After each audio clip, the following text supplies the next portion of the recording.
اللهم صل على سيدنا محمد وعلى آله وصحبه أجمعين. ازيكم يا حبايبي؟ إن شاء الله تكونوا بخير كلكم جميعا يا رب. النية كانت قلقاس والقلقاس اتحول لبطاطس. ازاي ده؟ هنشوف كده مع بعض ايه اللي حصل في الفيديو. هنا عندنا بطاية كده حلوة، جبناها وغسلناها كويس طبعا. وجبت بصل، لازم بدعكها بالبصل كويس والفلفل والحبهان علشان طبعا تبقى متبلة كويس بعد الغسيل الجد. ونقع جد بقى بليمون وكل الحاجات اللي تشيل الزفارة، عشان احنا عارفين ان طبعا البط بيكون في طبيعته زفر، فلازم يتغسل كويس جدا. تبلتها كده ورشت بقى حبهان كويسة، رشة حلوة مع رشة فلفل اسود. وهندعك الكلام ده كله مع بعضه، يعني نتبلها على قد ما نقدر كويس قوي بالحاجات دي كلها. طبعا احنا عارفين ان الحبهان بينهي الزفارة، يعني نهائيا بينهي على الزفارة. زي ما انتوا شايفين كده ندعكها كويس بس. وهنعمل هنا بقى كده حتة سمنة.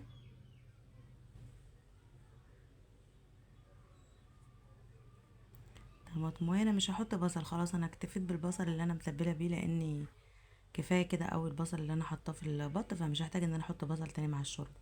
حطيت حبه فلفل اسود مع السمنه والطماطم، وننزل بقى بالبط.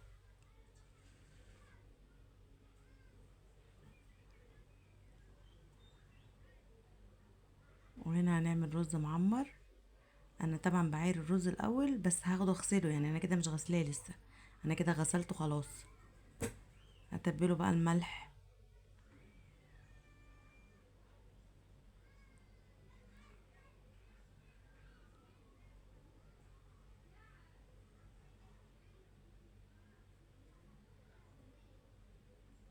نحط في كل حته كده معلقه سمنه، في كل طاجن قصدي معلقه سمنه.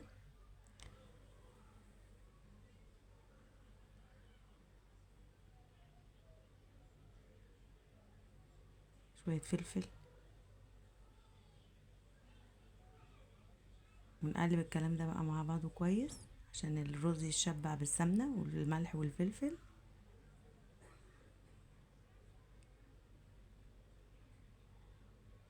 نفس الحكاية.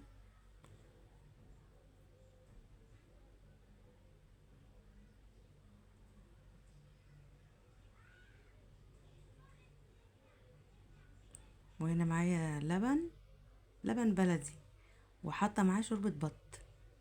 احنا عارفين طبعا ان شوربة البط بتبقى دسمة، اللي انتوا شايفينه على الوش دوت من الدسم اللي في شوربة البط بس. وهندخله الفرن. طبعا هنولع الفرن فوق وتحت لغاية ما ياخد وش الاول، وبعدين بتدفع عليه من فوق، وطبعا بنكمل السوا من تحت. هنا بقى ازاي القلقاس اتحول بطاطس. انا جبت القلقاس يا جماعه وكنت بقطعه. فجاه لقيته بايظ، يعني مش حلو خالص. بايظ من جوه، اسود قوي و... وليه ريحه غريبه.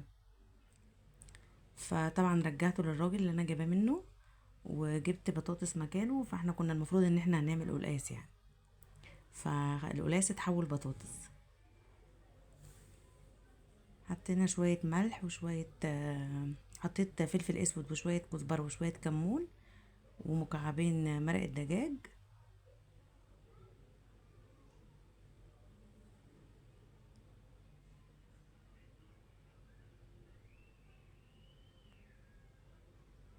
وندعك بقى الكلام ده كله كده مع بعضه زي ما انتوا شايفين. طبعا الطماطم دي انا قشرتها وبقطعها كده شرايح.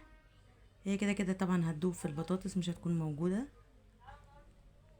يعني انا بفضل ان انا اشيل القشر عشان بيكون القشر مش حلو في الاكل. اقطع بقى قرنين فلفل كده. صينية البطاطس لا غنى عن الفلفل الرومي طبعا، سبحان الله هو اللي بيديها ريحة وبيديها طعم.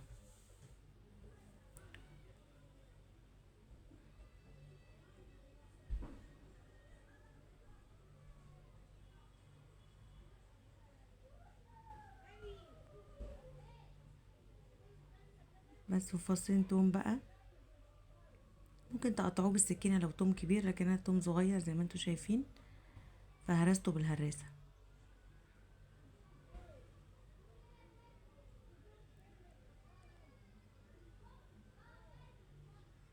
معلش انا اسفة على صوت الشارع، عندنا ازعاج. شوية زيت، نقلب بقى الكلام ده كله مع بعضه.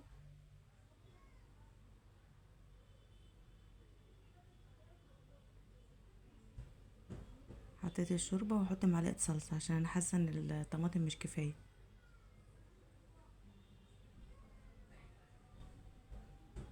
الطماطم يا جماعة شايفة نفسها علينا اول ايام دي، يعني ب20 جنيه الكيلو. ربنا يرحمنا جميعا. وهنا البط خلاص كان استوى، حطيته بقى مع صينية البطاطس. نغير بقى المرة دي صينية بطاطس بالبط. وزي ما انتوا شايفين الاكل استوى، وشوية شوربة كده زي العسل، وشوية رز معمر، وحتتين زيتون من اللي انا كنت عاملاه. والحمد لله.